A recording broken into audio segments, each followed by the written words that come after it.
Good evening. I'd like to welcome you to the July meeting of the Salem-Keizer Transit Board. And this evening's meeting, we will have announcements and changes to the agenda, a period for public comment, our consent calendar, which includes approval of the minutes of the June 23rd board meeting. Then our action item tonight is the acceptance of the annual preliminary year-end fiscal report for the fiscal year 2016. And then we'll have an information item and reports from the board subcommittees and the general manager and board members. And with that, I will call the meeting to order. And we'll begin with the flag salute. I'll call on Director Thompson.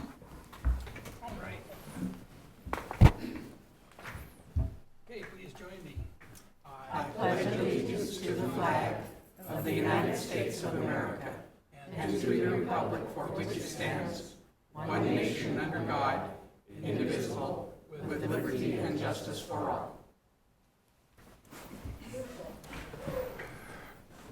And we, at this time, are looking at announcements. I don't believe we have any announcements, but we do have one change to the agenda, and that will be a discussion of the City of Salem's work session this coming Monday concerning the Salem River crossing.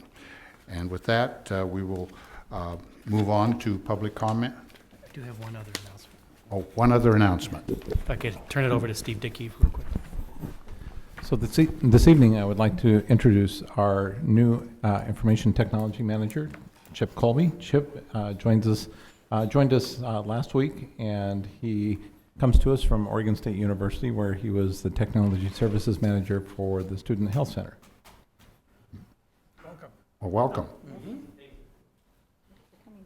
And with that, we are moving to the time for public comment, and each person is allowed 3 minutes. And so I believe we have one person signed up. So Come on up, Tina. just a minute, Tina, and somebody will assist you. Thank you.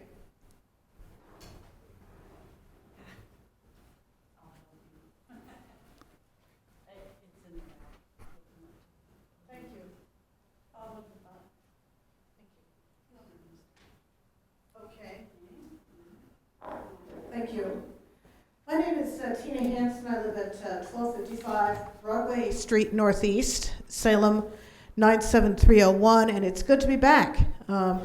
I'm hoping that one thing that I certainly am hoping you'll do is keep working on ways to expand transit service, because I know the need is still great here in Salem. Also, I sometimes notice that your Route 1 northbound to Keizer sometimes is late in the middle of the day. Are you working on that? Thank you. Yes, we are working on that, and sometimes there's traffic congestion that creates problems as far as keeping the buses on time. Oh, that can't be helped, but I do hope that you keep working on Okay. how to make that more efficient. Thank you. If I could, I would just add, Tina, for your knowledge, September 6th service change will have a significant change to Route 1, which should address your running late issues.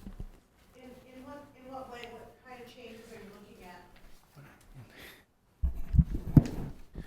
We have done a pretty thorough analysis of watching the video footage from the buses to determine where we're having those challenges with traffic and some of the flow of how the route is designed. And so what we have done is we've gone in and have made adjustments to specific locations where how the bus travels through. So in some ways it is, the adjustments will be to change the schedule to match how the bus is actually having to operate. So in some areas it's really correcting the information so that the information that you're using to know when the bus comes will actually match more with how the bus flows. We also have had parts where there was more than enough time, so we have shortened up the amount of time it should be operating in those sections so that we'll allow for more time in the areas where we're having difficulty keeping up. So our hope after this is that the on-time performance will improve significantly. Good, thank you. Thank you. Are there any other people who wish to comment? If not, we will close the public comment period and move on to the consent calendar. Move approval of the consent calendar. Move approval of the consent calendar. Second. It's been moved and seconded. Is there any discussion? All those in favor signify by saying aye. Aye. Opposed, same sign. Motion carries. We will now move to action items, which is the acceptance of the annual preliminary year-end financial report for fiscal year 2016. And I'll call on our general manager to introduce that topic. Thank you. Wendy Feth, our accountant in the finance department, will present the report.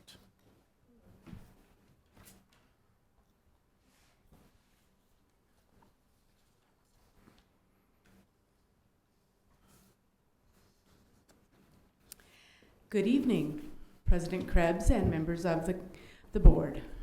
I'm here to present hold on here, let me get that up. There we go. The preliminary year-end financial report, which covers July 1st, 2015 through June 30th, 2016. And this is preliminary as there are still expenses and revenues yet to be recorded at the time I prepared this.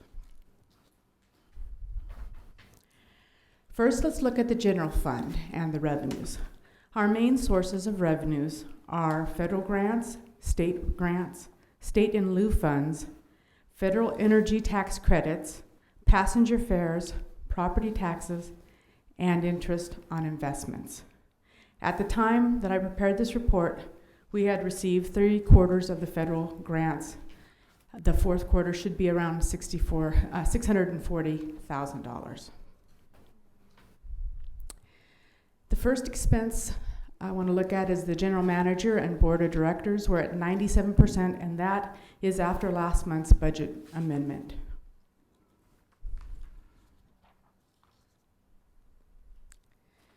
The administration division's at 91%, and the transportation development is at 93%. Whoops, going the wrong direction. Hold on here. Okay. Operations is at 91%, and that does include the West Salem Connector, which is over budget for its department, and that's because of its, operations costs were a little more higher than we had thought, and the older vehicles we have take a little more care. The unallocated general administration is 83%. Now let's look at the transportation programs fund. The revenues are at 77%, and what makes up those revenues are federal grants, state grants and programs, and passenger fares. These revenues are reflective as of July 11th, so there will be more posted before or recorded. In the transportation program funds, we have operations and we have transportation development. Operations is 86%, and transportation development is at 66%, and this is as staff originally budgeted. In the special transportation coordination portion, we're reassigned to other projects. Finally, capital funds project, Capital funds is at 20% of the budget.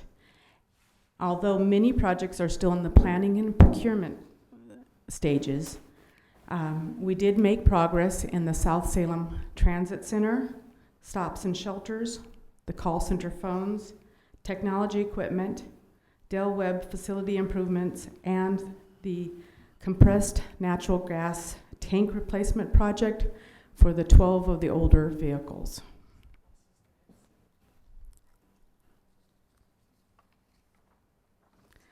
That concludes the report. Are there any questions? Do we have any questions? Not I. Looks like you did a good job. Well, thank you very much for your time. Do we have a motion? Oh, let's see. Let's hear somebody's. I'll move that the board accept the fiscal year 2016 preliminary year-end financial report as presented. Second. Been moved and seconded. Any discussion? All those in favor signify by saying aye. Aye. Opposed, same sign.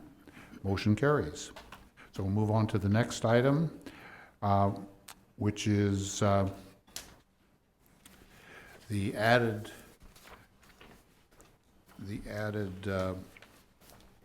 item, which is the City of Salem, the City Council work session scheduled for Monday, which will include a discussion and suggestion for moving the Salem River Crossing project forward. And some of you wanted to discuss that, so we'll open it for discussion. Director Lincoln. Yeah, thanks for adding this to the agenda. This came to my attention, I think the district's attention too, just recently, that the city is planning on moving forward with their land use action to adopt the Salem River Crossing alternative into the transportation system plan and to amend the urban growth boundary to include that corridor.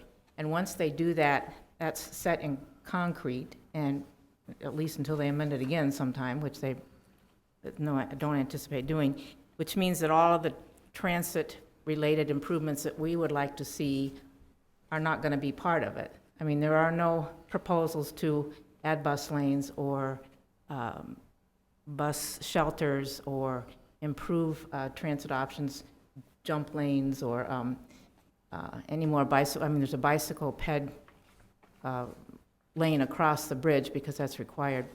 But that none of the proposals in the alternative mode study that was done in, 2020?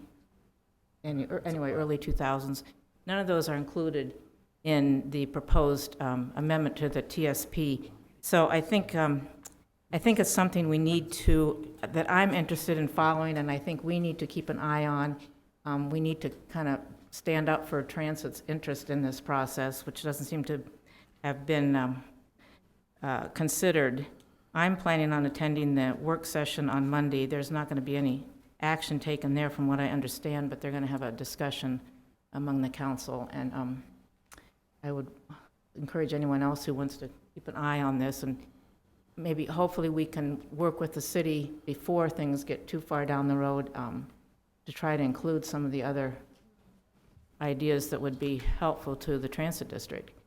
And the bottom line on this is, if this project is adopted into the transportation system plan, it means other proposals are going to be that much harder to get adopted into the TSP, and the bridge itself will suck a lot, if they do go ahead with it, will suck all the extra money out of this community practically. I mean, it's going to be property taxes and maintenance costs and state and federal money for a big chunk for as long as we can, 20 years down the road maybe. So, which means that transit's going to go begging for funds for years if this proposal goes forward and they actually try to fund it. So I think it's a real serious issue, and I'm hoping that we can get a little more active in being involved. Thank you. I'll call our general manager to give us a little background. Sure. So we did a little prep work today. I'd asked Steve Dickey if he could provide a little bit of information that he was able to find out today. I think that will help clarify really what this process is about as compared to the bigger Salem River Crossing project.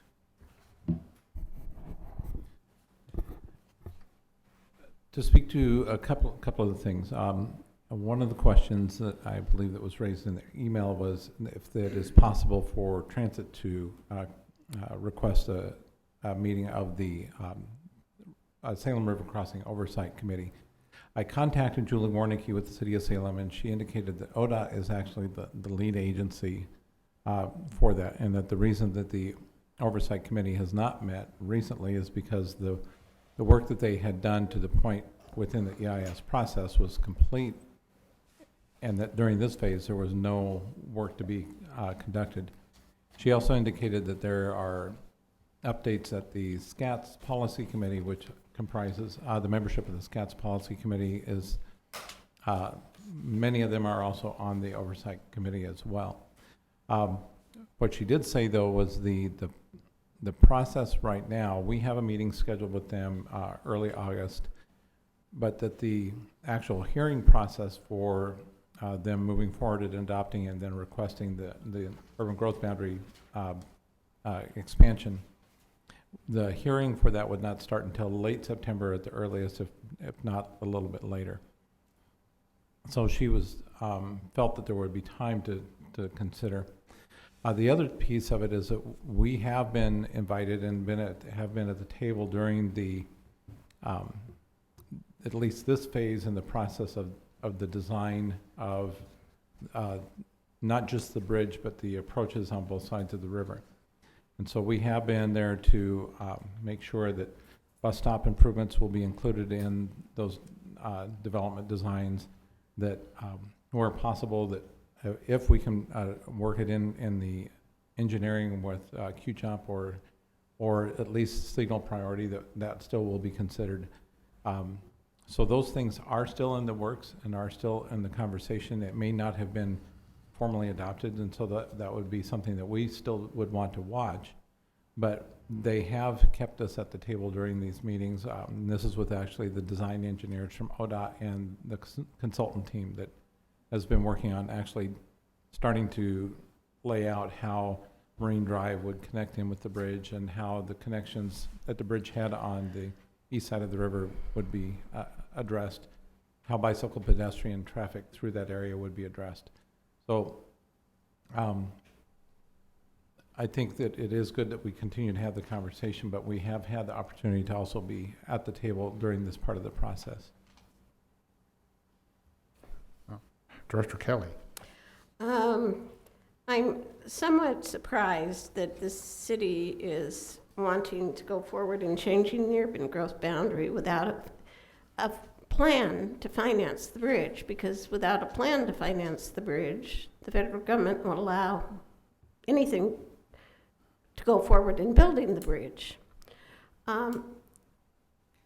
And given the fact that the director of the Department of Transportation visited the Area Commission on Transportation probably 18 months ago, and when asked directly about funds for the third bridge in Salem, said it's not a priority for ODOT. We don't have that kind of money, so you're going to have to figure out how to finance it yourself. So going ahead and doing an urban growth boundary expansion without having a finance plan for the bridge, to me, is sort of interesting. The other thing that I would point out, I'm glad that we know that this is happening, because when we have urban growth boundary expansions, we then have more service area, because effective back in the late 90s, I believe we finally got our boundaries to be consistent with the urban growth boundary as those changes are made, to keep people aware of what's going on. So just a little bit of a question on why we're doing this so soon when we have no financing plan. And I would say that is a question that would have to be directed to City of Salem. I plan to do that. Any other comments? So you mentioned it, Director Lincoln, and I think it is appropriate that representatives of the board attend the work session to listen. I will be there also. There is an action meeting on August 8th. I think we can decide if anything to do after that session.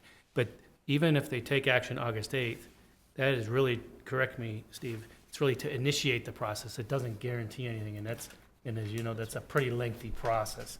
I think they're just trying to take action to begin the process. But even if they approve it on the 8th, nothing changes until there's a process, which I believe there's opportunity for appeal and us to provide input and along the way. So I think we'll have that opportunity. And even more important is our meeting coming up in August to get the board subcommittee on the Salem River Crossing up to date on what's happening. And we will be talking about the Altmont study during then and talk about what strategies we can have as a district as the conversations on the bridge start to heat up again. So I do think this is kind of came out of the blue, but we can monitor and watch it. I think we're ready, and that was the whole purpose back at the retreat, to create this committee, to go ahead and get us up to date. So when the SCATS policy begins its conversations and the SRC oversight team re-engages, that we've kind of thought through that instead of waiting till then and then being what I think you're feeling we are right now, yeah. We'll be proactive rather than reacting to something that happens. Correct. And looking for the best, keeping the community's best interest in mind as we move forward. Yes, Director Hammond. I'm going to follow up on Director Kelly's comments that the addition of 37.5 acres, our paratransit system, this area of operation is defined as being congruent with the urban growth boundary. So this would add 37 acres to the area we serve for paratransit. Is that something we need to be wary of and possibly change the definition of that service area? It might be something that we'll have to look at, as probably the Bridge or River Crossing Committee should take that up as one of the issues that they're addressing. Okay. I'll let Steve, if he doesn't answer the question, I will. So. Well, one thing that Just farmland. Yes, just the debate about whether we should or shouldn't as one piece of it, but the one thing to be aware of is that the 37.5 acres is currently zoned as exclusive farm use, and it is in the floodplain area. So it is highly, highly unlikely that there will be any development other than development for construction of a bridge in that area. It is definitely in a lowland area. It's basic. The rationale for requesting it is a piece of the design encroaches into that zone, and in order to build within that zone, they have to change the urban growth boundary, and that's where that is. Right. From the river crossing project, it makes sense for them to do this, I think. But from our perspective, if it's going to increase our costs for paratransit, we need to be wary. And you're absolutely right. The population density out in that area is very low, so it might not have any significant impact, but we might want to keep our eyes on it. I think Director Kelly had a question. One of the other things that the Riverfront Crossing Subcommittee might want to bring back to us is the discussion, I believe, in undergrounding part of Wallace Road, I think it is, and a little bit of briefing on that. Hoping that if the city goes ahead and does that they realize that buses need more headway than when they built the capital parking garages. And the city said it wouldn't be any problem and it wouldn't impact any routes. And when it did, it impacted 4 different routes. And the buses can't go through the parking garage. You know, they didn't look at the curve in the pavement when they built it. Director Lincoln? Back to John's point about the expanded service area, Marine Drive is part of this proposal, and that would most likely have bus service, because that'll be kind of an express route from the foot of the bridge to up north to Riverbend Road.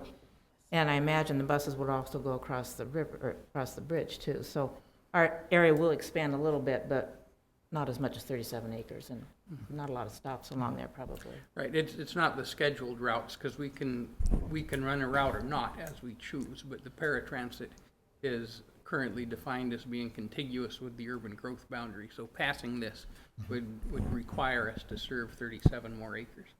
Correct. But I think, as Steve said, right now there is no residence in those 37 acres. Right. And if and when that becomes a part of the urban growth boundary, it also becomes taxable property. So that will be part of our property tax revenue source. However, farmland gets many, many exceptions, so I wouldn't expect very much money from that. Any other comments? Well, I think we're ready to move on to the next item then.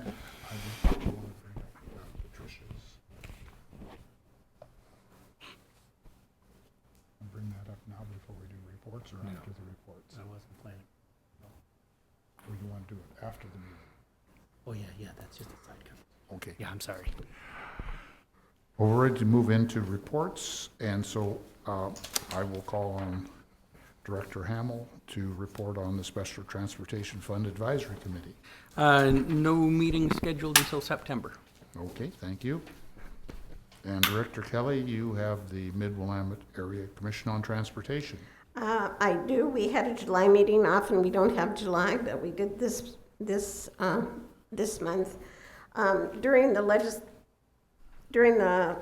legislative session, actually, I think it was during the 15th session, not the short session, the legislature approved an increase in air fuel tax, both jet tax and general aviation fuel taxes.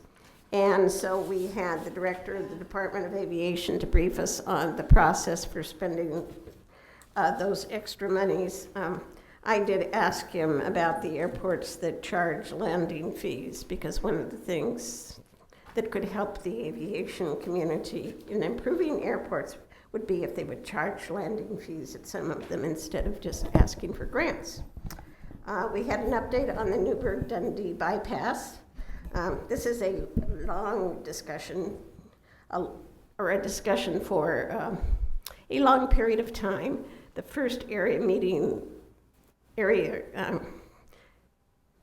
Mid-Willamette Area Commission on Transportation meeting, we were starting with the Newburgh-Dundee bypass, and that was in 1996. However, part of it's being built, and we got an update that the Oregon Transportation Commission had authorized some money that has been sequestered when projects didn't cost quite as much for the Newburgh-Dundee bypass, to purchase some right-of-way to sort of alleviate a potential problem, because someone was wanting to develop on the land that the bypass would go through, and we all know that if you develop something and then you need it for roads, you have a much greater cost usually, and so it was good to hear about that.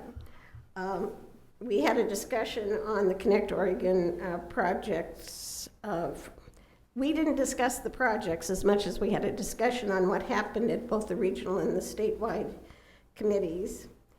And we also had a discussion on the ODOT Enhance project scoping. The Enhance funds are $35 million that the Oregon Transportation Commission has set aside for projects other than roads. Both Chariots and Yamhill Transit have submitted enhanced project requests. They don't need scoping, and this is what the discussion of this was, because they don't have, usually you know what a bus is going to cost. You don't have to figure out the cost of the right-of-way or the cost of the materials for whatever some of the other projects are happening. And so we're happy to have our little grant request in there, and currently it looks like it's in an okay position. So I think the bus purchase that we were requesting was the 65 passenger commuter bus to sort of improve the Wilsonville 1X route, if I remember my 3 or 4 months ago, I think, when we had that discussion. So it was a pretty full, fun-filled meeting, but because we had so much fun at that meeting, we got to cancel the August 4th meeting. So. Well, that's good. And the Salem area, Mid-Willamette Council of Governments, Director Thompson. Yes, we had our meeting in June and July. The meetings were in June. I missed the board meeting in June, so I'm reporting in June. We had, it's budget time for the COG, and the executive committee and regular committee met and had budget hearings and approval. We had a speaker at our regular meeting, David Porter, Economic Development Representative for the U.S. Economic Development Administration, and he provided a lot of information on how communities and counties could better seek grants from that organization. And we had a really lively discussion from the cities and counties discussing how they could better make application with him, with his organization. So I think we may get a little extra money here because of the shortcuts that he provided for them. We later had another executive committee meeting to discuss one of our agencies. And Nancy Boyer, who was executive director over there, retired at the end of June. And we had a nice party for her at the last day of June.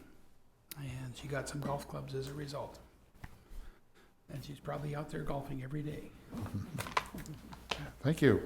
And call on Director Bush to talk about SCATS, the Salem-Keizer Area Transportation Study. Okay, thank you. Director, perhaps you should, whatever. Can I start over? Anyway, That guy I was there as a substitute. There we go. So we had an update on the Salem River crossing, which we did most of the same discussion as we did here. The timeline was with the meeting on the 1st of the City of Salem work session to move things forward. And then they talked about a joint hearing with commissioners and planning commissions, like about October 12th. That was a date that was thrown out there. Discussing getting together like they did for the Newburgh-Dundee project, so they can work forward on that. Then we had a report from about the statewide Transportation Safety Action Plan, which is in the middle of its public comment period. It'll be formalized soon. And there was an interesting fact in there. I noticed they had a study of fatal and injury crashes from 2014 showed Keizer having the lowest rate of 2.81 per 1,000 population. And their goal is 0 by 2035 across the board. So Keizer's well on the way. So formal approval of the plan is expected by August by the Oregon Transportation Safety Committee with referral to the Oregon Transportation Commission in October. Next was the CMAQ briefing, Congestion Mitigation and Air Quality Funds. Mike Jaffe, SCAT staff, COG staff, gave us a briefing at an earlier meeting here to the directors, and a letter that I passed down the line was presented to the committee, which requested that SCAT's MBO be a part of the discussion with ODOT and other MPOs before any decisions are made by ODOT what to do with that extra money that's coming our way. So, and the last item was a very brief update on the system performance rules, and our CARTS rethink was mentioned being out for public comment this fall. Pretty standard by the end of the meeting, so glad to be to serve in that area. Thank you. And the Oregon Metropolitan Planning Organization Consortium has not had a meeting. Their next meeting is scheduled for October, and the Salem River Crossing Oversight Committee has not met, and the board subcommittee on the Salem River Crossing has a meeting coming up this month. I think it's August 23rd, where we'll be briefed and find out what's happening. So those are the reports, so we're ready to have the general manager's report. Great, thank you. I just have a couple of items. I reported previously that I, this month, assumed the chair role of ODOT's Public Transit Advisory Committee. And what I didn't talk about before is one of the important pieces of me being in that position so ODOT is working on the Oregon Public Transportation Plan after many years, and it's important to influence that. Steve Dickey sits on the actual committee who's working on that plan, but that's a plan that also gets extensive review by ODOT, PTAC. So having the both of us there as part of that process, ensure that the plan, public transportation plan for the state for the future is congruent with what is important to Salem-Keizer Transit. The only other item, and I'll put more detail in my weekly report tomorrow, but we found out earlier this week, if you haven't already heard, the Lono grants for electric buses awards came out this week.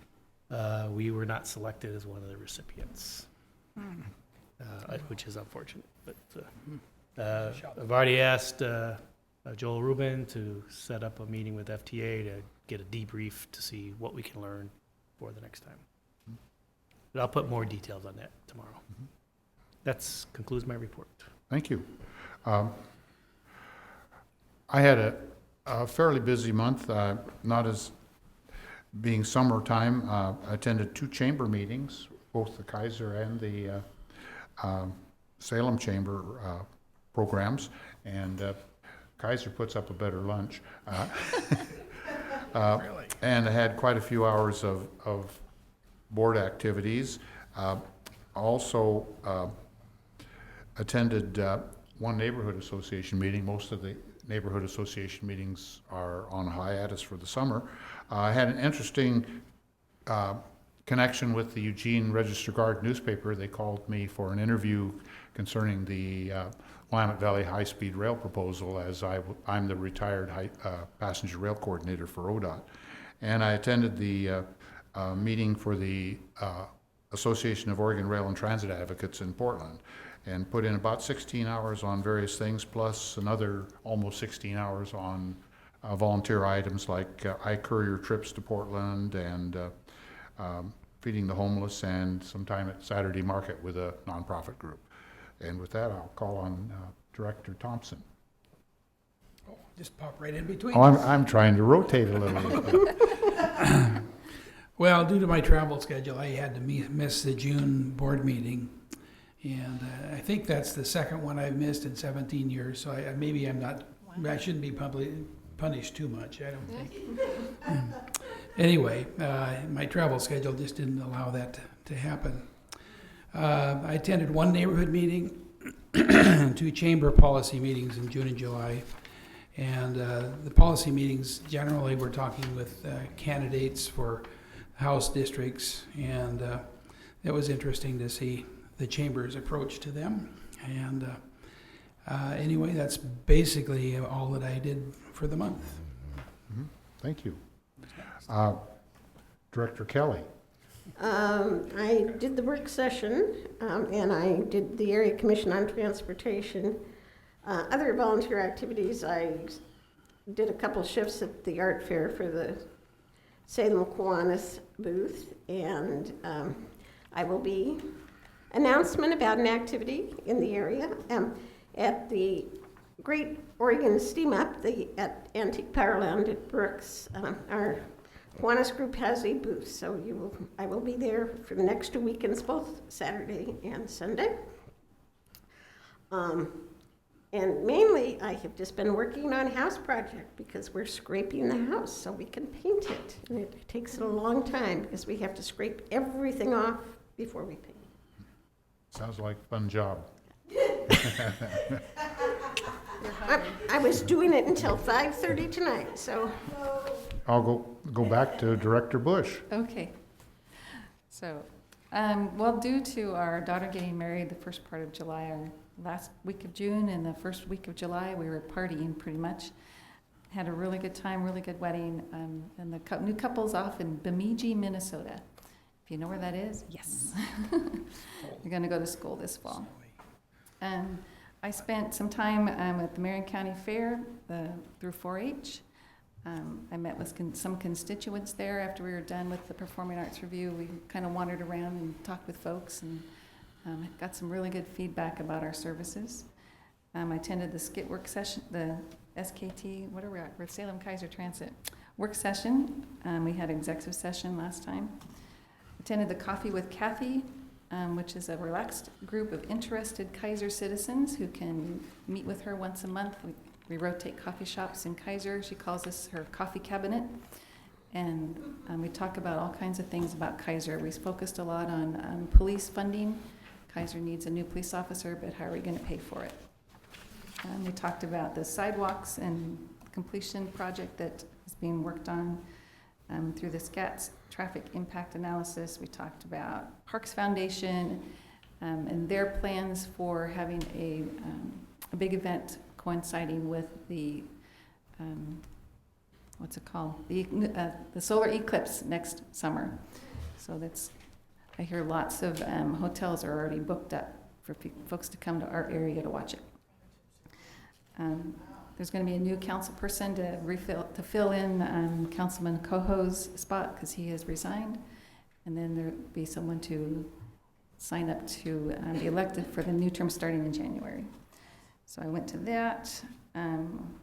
Keizer Fire District's Board of Directors meeting, they had an award given called the Bob Wickman Life-Saving Award, given to 2 members of the Target employees up in Keizer for using their AED that's on site to help save a person who went right down in the middle of their store.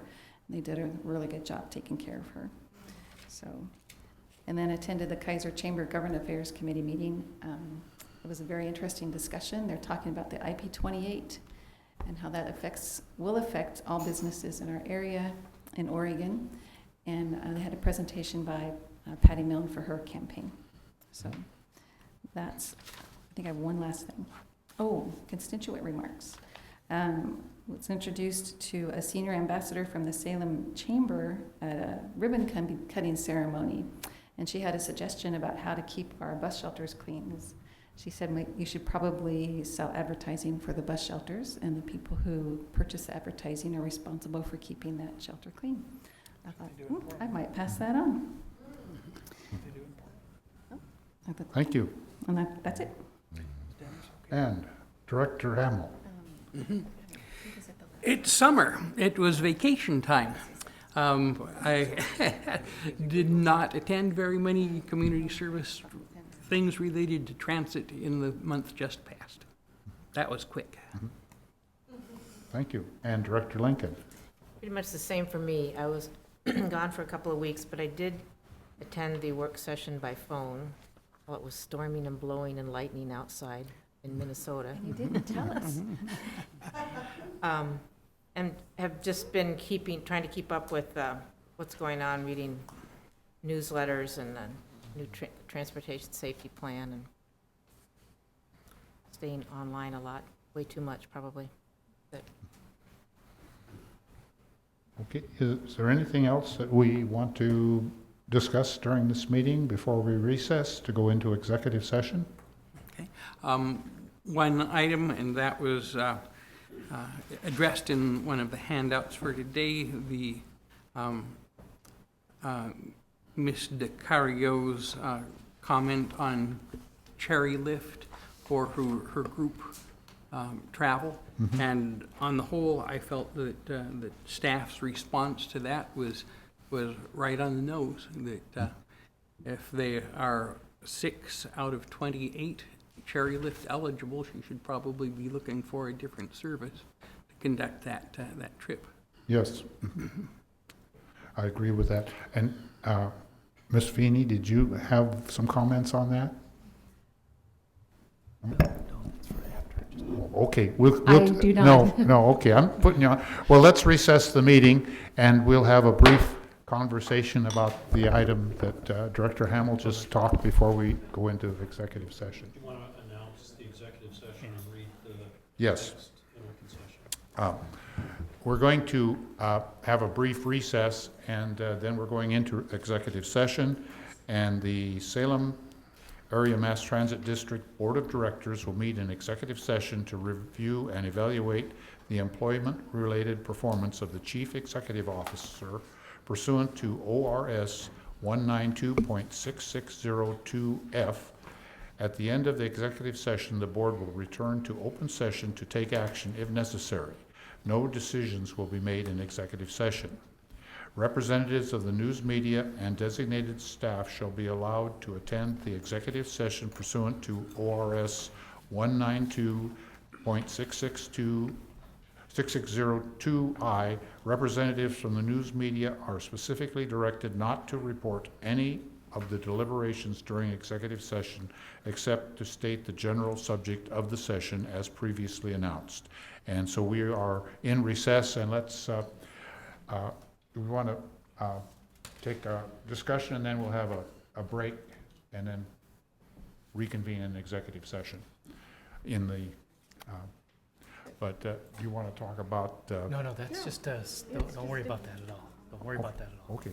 Let's just go It's into already executive session. resolved, Bob. Okay. It's all You want resolved. a 5-minute break. 5-minute break before we go into executive session? No, I guess everybody's ready to. We're ready to do it.